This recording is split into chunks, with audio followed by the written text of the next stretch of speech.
All right, everyone, how are you? This is Monica here with the Best Interest of the Parent, and we are here again for another live stream. And in this topic tonight, the question that is in the title caused me to not open my business for probably like another 6 to 9 months. It delayed the opening of my business because I could not get over this question. I was wrestling with this question for so long that I considered not even opening a business because it was so complicated, and I didn't know what the right answer was, and it was so complicated. And I said, I'm so scared that I'm going to get this question if I become a coach in this area. I was already a health coach for people with digestive disorders, and I had written my book, Broken System, Broken Heart. And I wanted so bad to become a health coach for parents who are going through the family court system. That was like my calling. I was like called to do that. And I spent like a year writing out like the whole program, the whole thing. And then one night, it was summer of 2016, I was laying in bed and that question popped into my mind. And then because of that question, I didn't open my business until the following spring of 2017. Like I didn't officially open. And so the question is, do I have the right to be happy if my children are not happy? If my kids are in the other home, being abused, being mistreated, being put through forceful therapy sessions, they're in a school they don't like, they have siblings that are abusing them and hurting them all the time. I mean, these are literally, this is the stuff that gets thrown at me all the time in this coaching business. My child approaches me with black and blue marks. My child reports sexual abuse.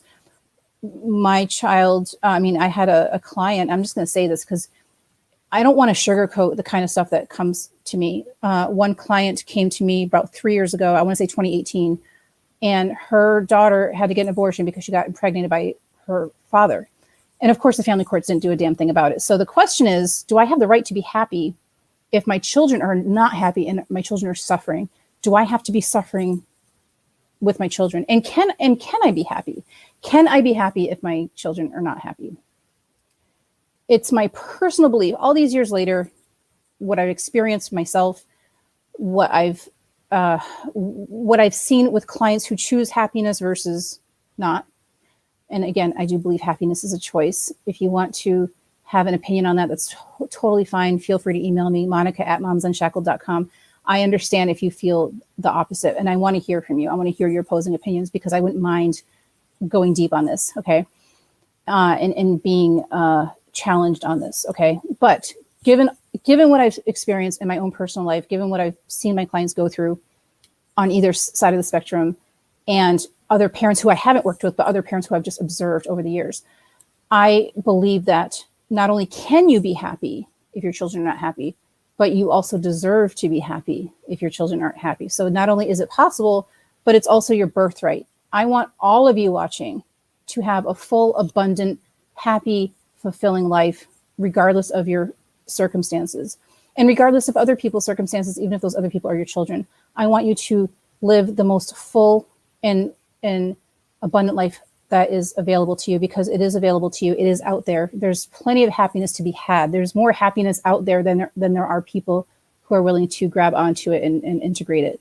So the reason I'm doing this live stream tonight is because 2 weeks ago on May 25th, one of my most amazing followers, I'm not going to list you by name, but I'm going to make sure you get a copy of this live stream. She asked, what do I do when I feel like I don't deserve to be happy, when I feel like I deserve the treatment that I got, like the impoverished mindset, the feeling like I don't deserve anything other than what I'm receiving, bad court orders from judges who have said, pages and pages of really bad things about me. And I mentioned on May 25th, which was 2 weeks ago, that I did a series of things to heal from the abuse that I went through. Not only the material loss of having my son taken, but the loss of my dignity, being humiliated in a public record, being humiliated in open court, being put on the stand, being slut shamed, for having boyfriends prior to my son's father, having graphic things revealed about me in the record, having my journal read out loud in the public record for the whole world to see, because anyone could go into court right now and find my journal and read it. and just going through all that humiliation for months at a time, and then having the opinions of the judge corroborated by the evaluator, corroborated by my ex, and having like multiple people saying the same thing, the slut shaming, all the things. So I've been there, and I've suffered the attack on my dignity and like my reputation. This has resulted in me not able to get jobs. This has had me lose, I would go on like one date with a guy or two dates, and then they would Google me, and then they would promptly end things with me because of what they found on Google. So, they felt like they were stepping into, a bad situation by sticking around. So I've been there, and I allowed those external circumstances to really interfere with my pursuit of happiness. And I didn't even care if I was happy or not at that point. Like I didn't think it was even available to me. I didn't think I deserved it. And I just didn't pursue it. So, and so I was in survival mode for probably 5 years. And so, but now that doesn't work for me. It didn't work for me to just be miserable because my son was miserable. So I better be miserable. And there's this whole like DNA component, like, well, a mother can only be as happy as her least happiest child, things of that nature. And so I have decided in the past few years to let go of that belief. I don't have to adopt that belief. Who says I have to adopt that belief? Who says you have to adopt the belief that you must be suffering and miserable because your children are suffering and miserable? Why must you fall into that narrative? Because that's what other people say, and that's what's expected. And are you not above biology? Can you not pursue happiness anyway, even though biology is making it difficult because we are biologically wired to not to suffer if our children are suffering? Are we capable of manifesting something beyond what Mother Nature would lay out for us? And this goes for dads too. Dads, certainly, you guys are also linked to your children's emotions as well. So, and you're also energetically connected to your children. So you have that sacred role, just like moms do.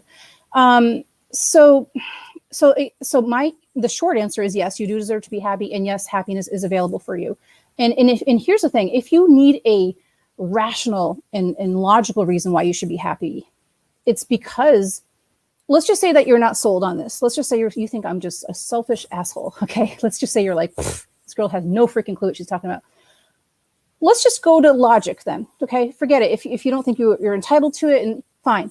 Logically, you should go out and pursue happiness to the best of your capacity, and challenge yourself to go even beyond your capacity to pursue happiness, because the happier you are, the more you can recharge your own batteries, and the harder you can fight in court to help your child so that your child is suffering less. So happy parents who, or at least parents who are pursuing that, parents who are committed to going in that direction, they do better in court. They are more confident. They aren't attached to the outcomes as much as the unhappy parents are. They take better care of their bodies so that they can function better in court. They have healthy boundaries so they can say no to invasive guardian ad litem investigations. And like, even like when CPS comes knocking on their door, they're more capable of declining a CPS investigation, and therefore protecting their rights, which is also protecting their children. When parents are taking care of themselves, they can better take care of their children, whether or not they have access to them. You can still parent your children. You can still take care of your children, even if you don't have access to them. You can work with their schools. You can work with their doctors. You can do better for your child when you're happy. So when you're pursuing happiness, when you're taking care of yourself, you are recharging your batteries. You're taking care of your resources. You're taking care of your best asset in this whole custody case, which is your brain. Your brain is your best asset, and you're more functional, and you can also work more hours or work more days or whatever. You take fewer sick days, so you can make the money you need to make to possibly hire the attorney that's going to best defend you in court, and you could earn the money that is needed to like pursue the therapeutic treatment that you might need to overcome the chaos that you went through. So there's a practical reason for choosing happiness and making that a priority, even if your children are not happy. And so here's one more thing I want to challenge you with. If you're still not sold on any of this, Um, I have never heard, and I'm not a child expert, okay? I do not claim to be an expert in children. But I've never heard of a child being 30 years old or 40 years old saying, I'm so glad that my parents suffered the way they did. I'm so glad that my parent was so miserable for all those years because now I feel so loved. I feel so loved because my dad was so depressed that he was drinking all the time. And because you guys know damn well, if you don't take care of your happiness, you're going to end up doing those things. You're going to end up drinking more. You're going to hook up with people that are not healthy for you. You're going to hook up with, friends that are not suitable for you. You're not going to pursue the creative channels that you're meant to be pursuing. Like for me, I put my guitar down after my son was taken, and to this day, I still have not picked up my guitar again. I quit singing and I quit guitar. Those are the two things I stopped doing when my son was taken. So I could have maybe written a song by now. I could have had an album out by now. Maybe I'd be singing at weddings or something, who knows? Like there's just so many unknowns. Like there's things that I didn't pursue because my son was taken. So you're not nurturing your creative channels. You're going to be in an abyss of bad habits. You're going to get really unhealthy. You're probably going to overeat and get like diabetes. So it's not like if you're not happy, you're doing good things with that, because you're not. I don't know people who are unhappy who still do amazing things. Maybe there are, but you're going to do more amazing things if you choose happiness. So I've never heard of an adult child so grateful that their parent remained in a suffering state and having that child feel loved because of it. Is your adult child going to like have this beautiful, abundant life because they feel so loved and so filled up because their parents suffered? And so what's going to happen is, let's just say that's true. Let's just say your child feels so loved because you suffered. What do you think they're going to expect in their future partners? They're going to expect that their future partner suffer for them. They're going to be like, you're not suffering enough for me. Therefore you don't love me. So, I'm not an expert in this. But I do study. Since 2021 started, I've studied my own childhood patterns, my parents' patterns, I guess you could say, a lot to figure out how it relates to how I show up for other people. So again, I just threw out like 4 things to you. Okay. So if you're still not sold, then maybe revisit this live stream in 6 months, maybe turn on this YouTube channel in 6 months and see if you have changed your processing here. So anyway, yes, you deserve to be happy, and yes, happiness is accessible for you. So let's just say that you're like, okay, cool. Show me the way. Show me how to get there. So I'm going to tell you, and I promised this 2 weeks ago. I told you that I would outline my personal recipe, but I decided yesterday that I'm not going to spell out exactly what I did. And the reason for that is because parents who suffered from government torture and trauma and had their kids taken and their money taken and, all the things, there's not, as far as I know, there's not a container of support to step into except for the best interest of the parent. I think I'm the only person doing this. I don't know if there's other coaches out there that are helping parents heal and recover after having their kids taken. Let me know, because I would love. It's very lonely up here. Okay. There are openings for you if you want to become a coach too. There's a shortage. So there's openings for you to do this amazing work. But I don't know of anyone else doing this. I mean, we have like a couple of coaches, but I think they mostly help with the legal process, not the healing and the recovery after the corruption. So there are other coaches that are helping parents recover after divorce. Like there's a million coaches doing that, but they're not addressing the corruption. They're not addressing like the retaliation and the fraud and the perjury and the discrimination and the parent that lost everything.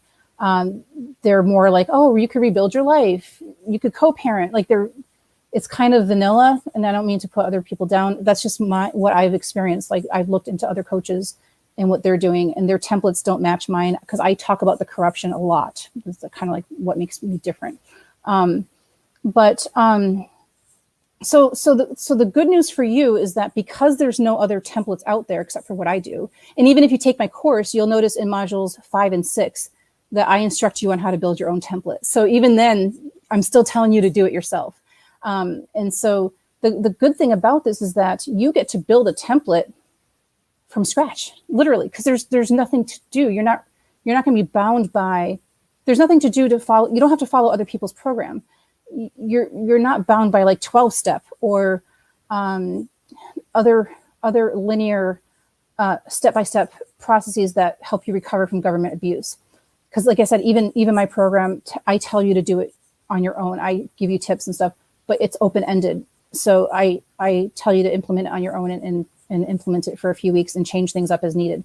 So what I want you to do is build your own template to heal. And if you think this is not important, there's so many parents that are like, I don't really like all that touchy-feely stuff. I just want to learn how to sue a judge.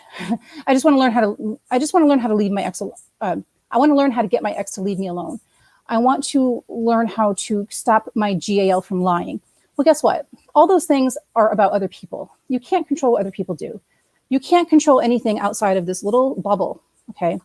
You have a bubble. Everybody has their own bubble. And this is why we like to have sex and like kiss and stuff, because we like getting into other people's bubbles. We like to suck in their energy and feed off of their energy because it feels good, because they're good people and we want to get close to them. So we all have a bubble, okay? And again, that's why we like to get close to people, because we have our own bubble and we want to. So you're only responsible for this little tiny periphery. Is that the right word? You're responsible for this. Like a 3 feet out this way, let's just say 10 square feet of that. Yeah, let's just say you're responsible for the 10 square feet of space around you. Okay, that's a very small amount of space. That's very, very small. You are not responsible for anything outside of that. So if a GAL lied and you lost your children, none of that is your responsibility. None of that is your fault. None of that is within your control. Now, if a GAL lied and you had your kids taken and then you developed a pain disorder, like an autoimmune condition, then that's where your responsibility kicks in. And then you get to take action into managing your new condition. Even though it's not your fault, this bubble here is your responsibility. This is your immediate domain, and you're responsible for everything that happens in this domain. So if your ex is texting you and insulting you through text and saying, your child, our son or daughter doesn't like you anymore because you're blah, blah, blah, and you're letting that get to you, you're not responsible for what's being written in that text message, but you are responsible for how it affects you. You have to manage that. Unfortunately, that's just the law of nature. You have to manage what it comes into your bubble. Okay. So where was I going with this? So I'll circle back to it, I'm sure. But what I'm going to tell you is that okay, yeah, parents have told me, I don't like the touchy-feely stuff. I want to learn how to get my ex to leave me alone. Well, you can't. You have no control there. You have so little control there. What you can control is this little area, and then maybe it will have an effect on others. If your ex knows that they're not going to get a reaction from you, and they have sent you 99 text messages in one day, they might not send that 100th text message because they're not getting anything from you, and that's because you're focusing on taking care of what comes into your vortex instead of what your ex is doing. You can't make your ex stop texting you, but you can certainly control how you respond to that. And I know that's so cliche, but it's true. And so as a result of taking care of your immediate environment, you can impact, you can influence how other people treat you. It's a lot harder with narcissists. They're insatiable. That's not the right word. They don't get tired. They're like the White Walkers from Game of Thrones. The White Walkers will just walk all night. They don't get tired. They don't need to eat. They don't need to sleep. Narcissists take a lot longer, but that's okay. Because while the narcissist is doing their bad stuff, you're still taking care of you. And so if you think that you don't need this and that you just want to figure out how to sue a GAL or whatever, ask yourself, this is what I want you to do. If you're even watching anymore, you might not even be watching this.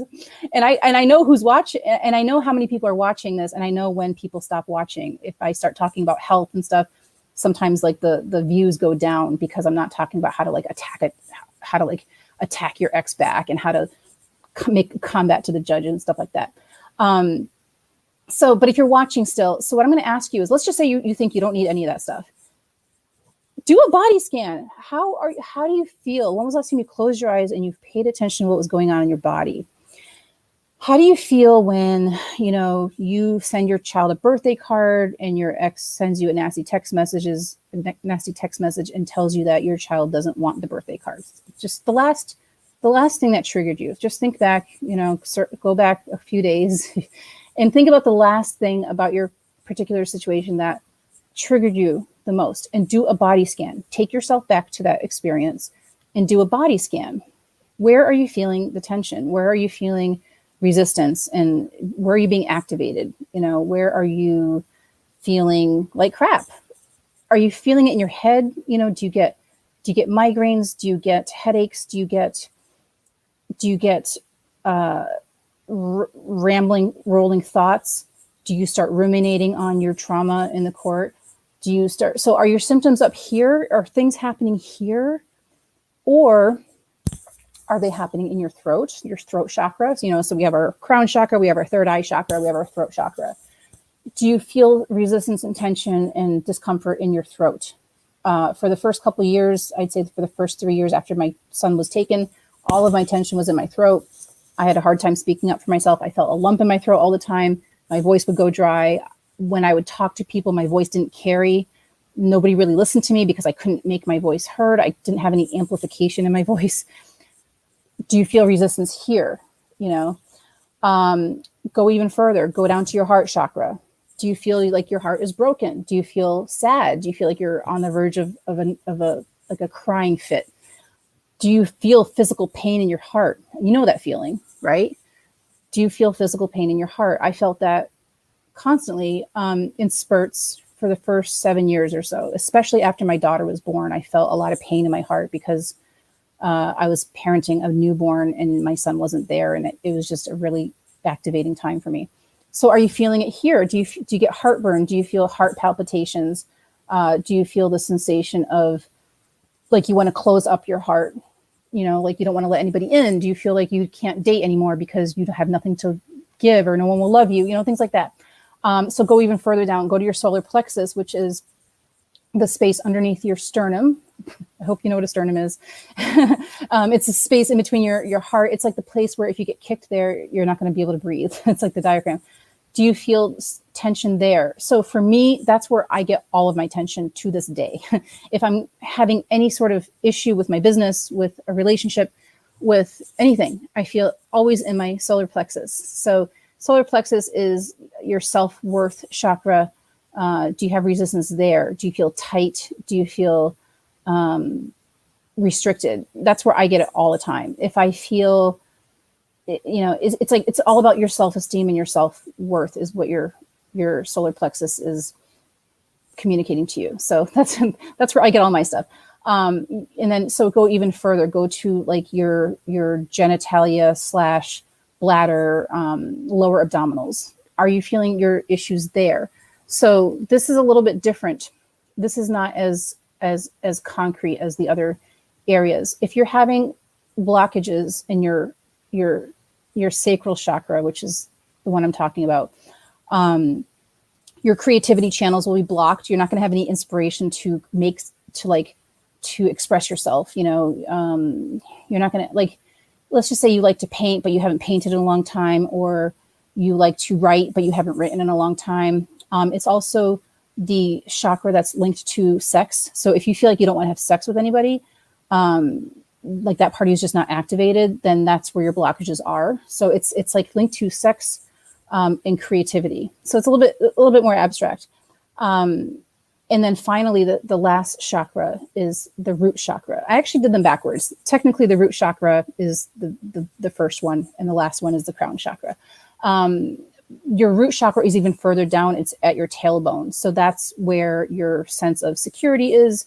If you feel like you can't pay your bills, if you feel like there's not enough love in the world, there's not enough friendship in the world, there's not enough justice in the world, it's the chakra that's all about survival. If there's not enough of something, you're going to feel it in your root chakra. So where are you feeling your tension? If you're having a physical issue somewhere, is it in your stomach? Do you have IBS? Do you have heartburn? Do you have digestive disorders?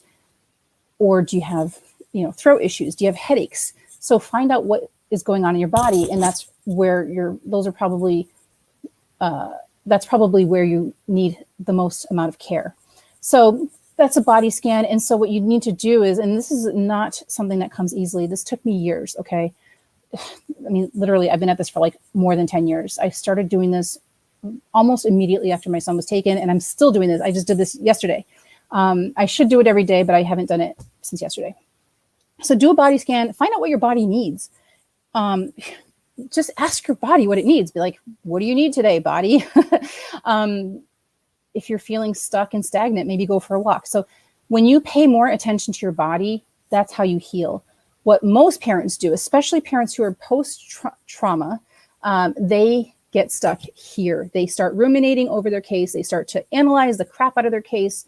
They start to wonder why the judge did this, and why did that person do that, and why did my ex lie, and why is there no justice, and why can't the court system just work? And you get stuck in your head, and there's no freedom in that. There's no healing in that. Nobody has ever analyzed themselves into healing. Nobody has ever healed from trauma by analyzing the facts and the events that took place. You don't heal that way. In my opinion, the most healing you could ever do from thinking about what happened is learning the business model of family law was healing for me. And that's a learning thing. That's like acquiring information, was in a way healing for me. And what I'm going to do is I'm actually going to link that video I made when I analyzed the business model of family law. I'm going to link that in the comments. It's one of the best videos I've ever made. And I have that video on my homepage for my course. And I love that video. It's a really, really good one. So I'm going to link it, and I want you all to watch it, okay? When I learned the business model of family law, that gave me a little bit of a boost. That plunged me forward, but it's not enough to heal. No one has ever healed from trauma by learning about why the courts do what they do. What the best you could get out of it is you'll learn to not take your issues personally. And so you'll ruminate less and you'll analyze less, but you're not going to heal. You're not going to heal. You're just going to get stuck in your head less than you did before you learned the business model. That's just my opinion. So I'm going to link that because it's really, really useful. But I want you to, instead of thinking about why things went wrong and why did this person do this and what can I do now? How do I fix this? How do I solve this? Ask your body what it needs. I promise you, if I'm wrong, you have the right to just publicly disparage me. If you ask your body what it needs, I promise you, you will heal. And if you have to get in the habit of doing this. Like this is a thing I want you to implement into your routine every single day. My course talks about this a lot, but I want you to create your own template. And so I could tell you what I did, a couple of weeks ago when someone said, how do I get through this? I said, I did a lot of meditations. I listened to a lot of podcasts. I read some books, but if I just give you a reading list and all the podcasts I listened to that helped me, it's not necessarily going to be your recipe, because your recipe is unique to you. And because there's no container of support to step into, because no one else is doing this kind of work except for me, I don't know if anyone else is, there's no recipe to follow. There's no recipe to follow except for the one that you make on your own.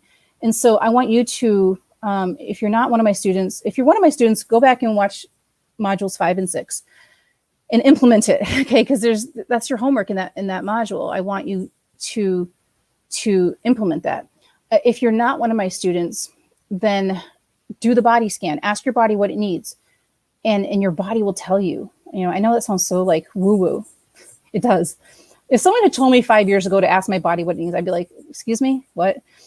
No, but I'm serious. Ask your body what it needs.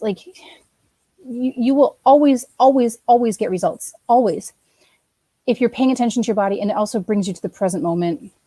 You're not stuck in the past ruminating on your case, and you're not worried about the future. What's going to happen to my child in 5 years? When you're focused on the past or in the future, there's no freedom. There's no power. You're completely powerless when you're thinking about the past and you're thinking about the future, because you have no control in either one of those. And those things don't even exist. There is no past. There's no future. Okay. The only thing we have is now. And so when you ask your body what it needs, you're forcing yourself into the present moment. So that's what I'm going to say about that. And I'm going to go a little bit further.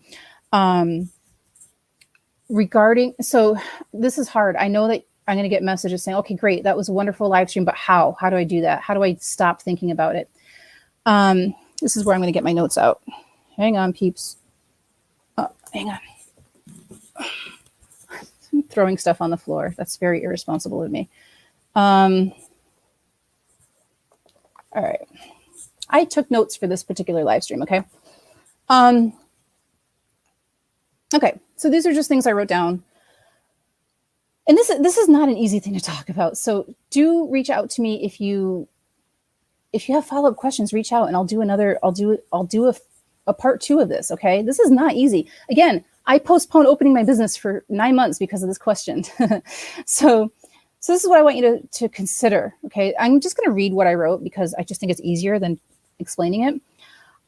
In your custody case, in the events that led up to your kids being taken or whatever happened, there is no good or bad or corrupt. I know I talk about corruption a lot, and and I do that because I want to empower you guys, for you guys who have open cases. When you're going to court next week or next month, I talk all about that stuff, like, oh, the judge this, blah blah blah. Make sure you. I say that because I want you guys to have empowerment in the court. But but what if your case isn't open anymore? If you no longer have an open case, then that's not really that useful unless you're going to be going to court at some point. But if your child is like 16 and you're not going back to court, then the stuff I tell you is just probably just some fun information to have, but it's not going to heal you. Okay. You cannot heal your traumas from the family court system by knowing what to say to a judge, knowing what to say to a guardian ad litem, knowing what to say to CPS. You don't heal from trauma by knowing what to say. That makes you freaking smart and like, and set good boundaries, but it's not going to heal. It's not going to heal from the trauma that you've already endured. So this is what I'm going to tell you. There is no, in this context, in the context of what you've already experienced and like your child being unhappy, there is no good or bad or corrupt. It just is. It just is so. And what I want you to do is release what's not yours to carry. So release what you have no control over.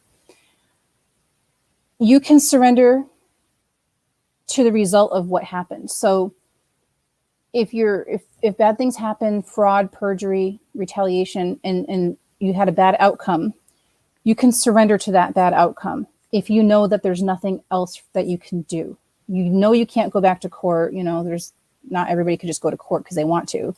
If you know that you've done everything you can and there's no other place to go, you can surrender to that outcome. You can just surrender and let it go and then focus on your healing. Because it's out of your control. And I posted a quote earlier this week from Dr. Robert Puff. And it said, it was so freaking good. It said, if it's out of my control, then it also deserves freedom from my mind. That is incredible. And by the way, I got that from a podcast. So he has a podcast called The Happiness Podcast. It's really, really good. If you're really, really, really, really, really struggling and you just can't even get out of bed and you're canceling, outings with friends and you're not enjoying anything and you're in therapy and it's not really working because these therapists don't address the corruption and the government abuse aspect often, I would listen to Robert Puff's podcast. It's called The Happiness Podcast. You just can't go wrong. It's guaranteed to make you feel really good. When I'm having a really bad day, I will listen to his podcast. I'll listen to like 4 or 5 episodes. So that's what he said. And it's incredible. So, so you could surrender to what happened. It doesn't mean that you're giving up. It means you're surrendering.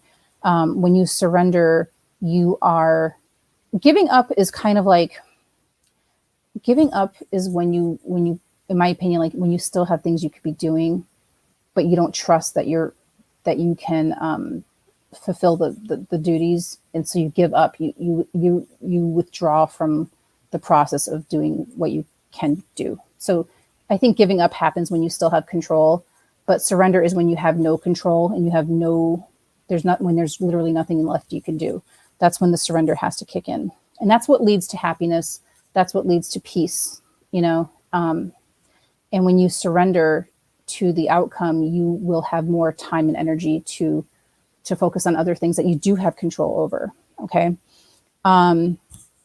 So again, I want you to think of your bubble, the bubble I talked about earlier, control what's inside the bubble.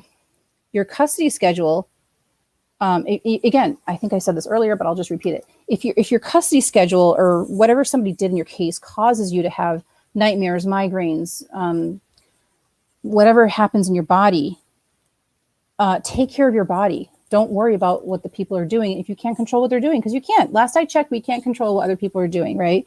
And so just a thing that I wrote that I tell myself a lot is people like to ask me why my son was taken. Okay. And so if I got into like the circumstances that led up to it, and then that puts me back into that traumatized state. It puts me into a ruminating position where I'm like, well, you know, I did this and then this person lied and then I tried to do this and then this person brought in this witness. And then if I get into all that, I'm just going to re-traumatize myself. So I actually don't really talk about my custody case when people ask me why I lost my son.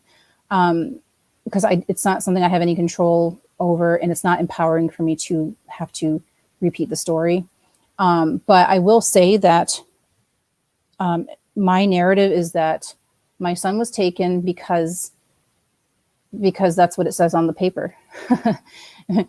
My son was taken because the judge said so. The judge wrote it in a piece of paper. So therefore my son is not with me. So what I'm trying to say here is that I don't give it any attention. And so my answer is just as boring as you could get, right? So I don't get stuck in the analytical mind. I don't analyze my story to death. And so here's the thing. Even though your story is valid, you can still carry those feelings. Those feelings are welcome. Don't try to resist those feelings. If you're angry, if you're suffering, if you're miserable, if you're, disappointed, if you don't trust the world anymore, those feelings are valid, and you can have those feelings. They get to come visit, right? We all have days where we go back to our trauma and we feel stuck. So let them come and visit. Okay. You're allowed to have a few bad days a year. If you're having more than like 10 or 20 bad days a year, I don't know the actual statistics, but I would say get professional help. Hire me as your coach. When I do one-on-one coaching, I talk a lot about this kind of stuff. But if you're having 10, 12 bad days a year, it's fine. Let those days be what they are. Don't judge them. Don't try to push them away. Don't try to fix it. You're allowed to have those feelings. Your story is valid. Your feelings are valid, and you could accept those feelings. But do move them forward. Move them forward. If you want to sit in those feelings for a little while, that's fine. A few hours or a day. But I want you to think about moving those feelings forward. So someone said, don't let them unpack and live there. I love that. That's really cool, because even like I have some unpleasant family members, and I don't want to cut them out of my life, but I certainly don't want them living with me. Oh my God. And I think that's great. Like I could definitely tolerate my unpleasant family members for a day every 5 months. So I love that. I think that is absolutely freaking brilliant. Don't let them unpack and live there. Yes.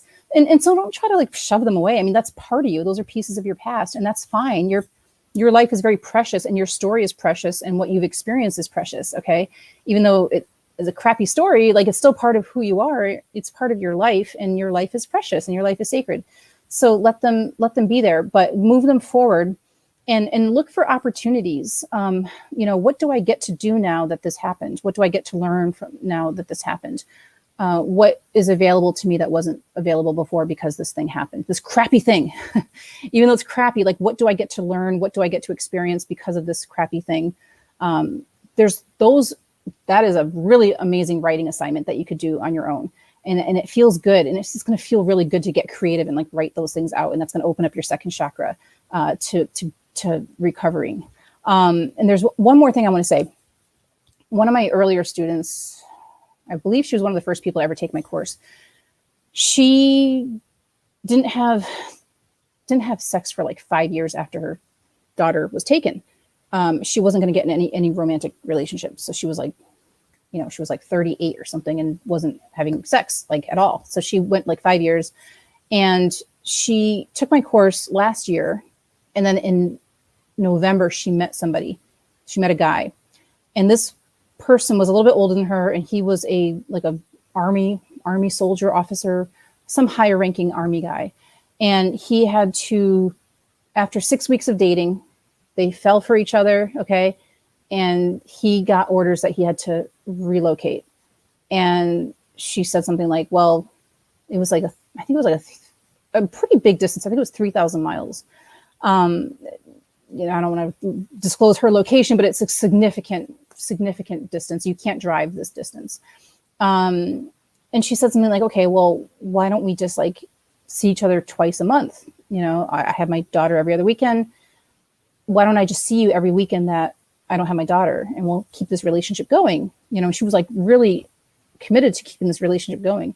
And he said, no. He said, no, you know, it's not you. It's just, that's just not the kind of relationship I want. I want a relationship where I could be with someone on a regular basis, not twice a month. And she was completely devastated. And she was kind of like upset that she put herself out there to date. And so she took my course and got like activated to start dating. Like she started feeling like she wanted to put herself out there. So she did, and she met somebody and fell for him. And then her heart was broken 6 weeks later. And so she was kind of like bitter about the thing. And she's like, I never should have started dating again. Look what happened. Like, look what happened when I tried to like do this thing, you know? And I said, well, wait a minute.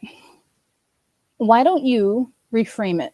Now, we can't do anything about the situation. We're not going to change this gentleman's mind. Okay. Like you and I'm not going to spend an hour with you trying to figure out how to convince this guy that you should have a twice a month relationship. So like we're not here for that. Like, you know, let's not do that, you know, because that's equivalent to like trying to get the jail to stop lying, you know, trying to get the judge to think that the ex is a narcissist. How do I get the judge to think this? How do I get the judge to not look at that evidence, to look at this evidence? You can't control what other people do. So I said, you know, we can't control what your partner has decided, but why not? So because we can't control that, why not just change the way you interpret this whole thing? What do you have to lose? Like what? Like, is it bad to like look at it differently?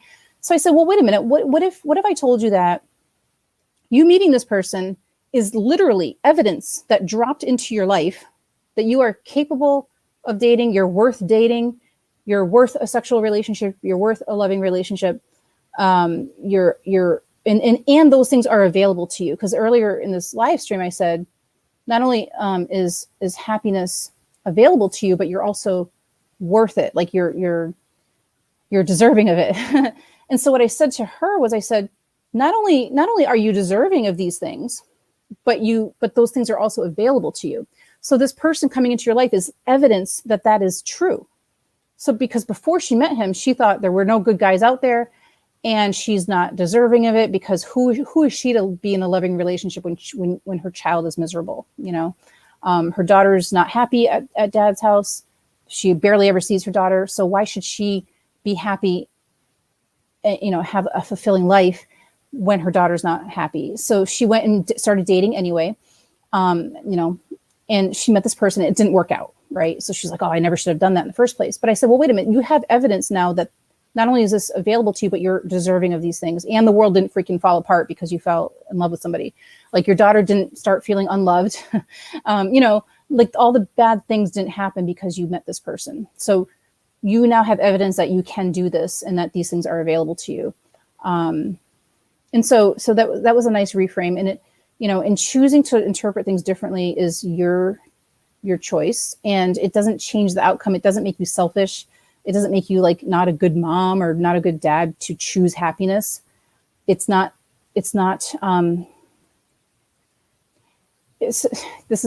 what I wanted to say.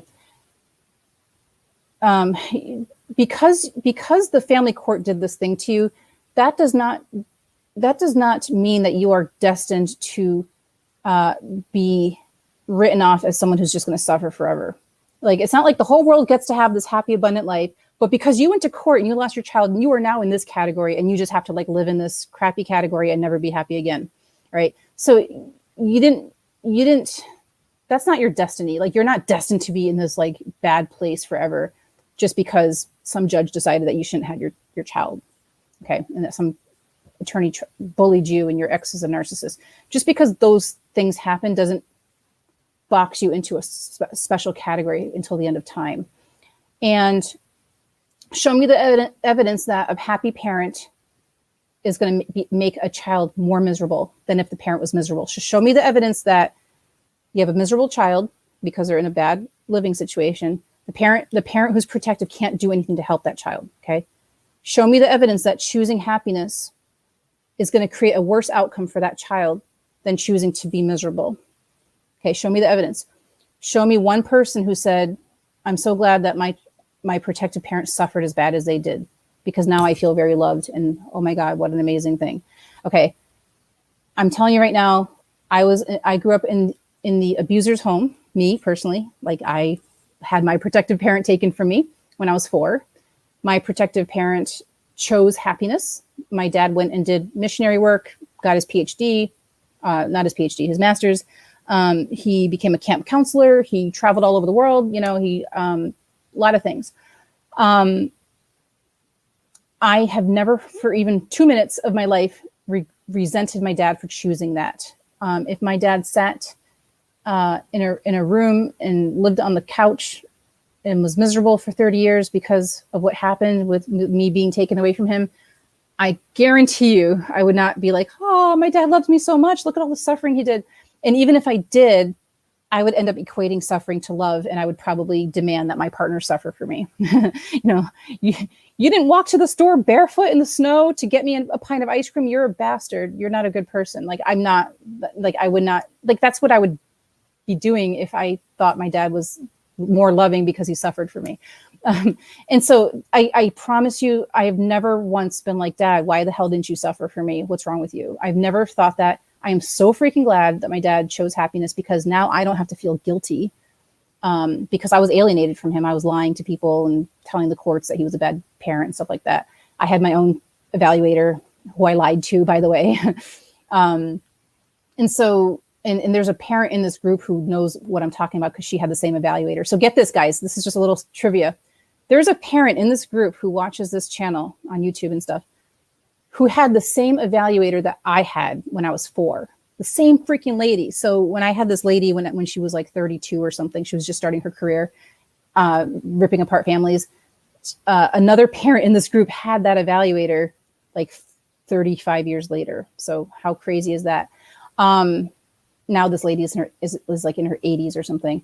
So I don't know how old she is. She's like probably 70 something, but she's a criminal. She's another family court war criminal.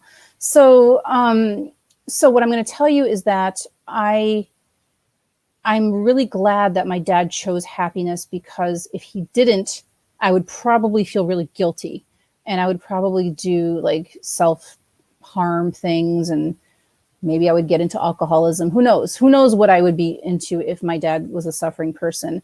And to this day, my dad's like one of the happiest people I've ever met in my life. So again, show me the evidence. I just told you the evidence of choosing happiness. My own teenager is not suffering because of this, because I chose happiness.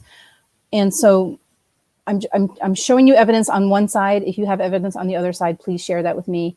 If you want to challenge any of the things I said to you today, then you can certainly do so. I will do a follow-up live stream on this if needed. But it's not an easy thing to talk about, but I'm really glad you came on. And I don't think we have any questions. Someone said hi, so hello. Yeah. So if you have any follow-up questions, let me know. I'm going to post that episode that I did about the family court business model because it's really good. And then I'm also going to link my emotional freedom workshop. So, okay. So the parent that said thank you, I actually did this episode for you. You're the reason I did this whole episode, and you show up at the last minute. Yeah. So you're going to want to rewind it and rewind. Do people do rewind anymore? No, you're going to want to replay the whole thing and watch it, because I did this episode because of your question last week or 2 weeks ago. You asked this question. Perfect. Okay, great. So I'm going to be linking the family court business model video, and I'm also going to link my emotional freedom workshop because it's fitting for this topic. It's totally fitting to include that. So thanks for coming on. Contact me if you need to, Monica@momsunshackled.com, and we will meet up next Tuesday. All right. Have a great night. Bye-bye.